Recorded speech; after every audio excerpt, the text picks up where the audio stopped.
గొడవలే ఈ సంవత్సరం అంతగా. ఒక రోజు రైతులతో గొడవ, వేడి లేయిస్తాడు. ఇంకో రోజు సర్పంచులు వస్తే అరెస్ట్ చేయిస్తాడు.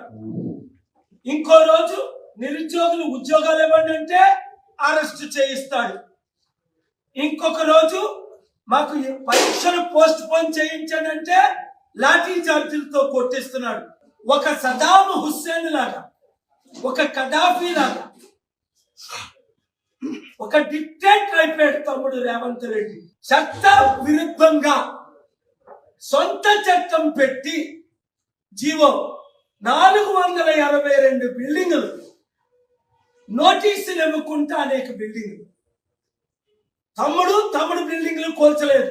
482 బిల్డింగులు 50,000 కోట్లు విలువైన.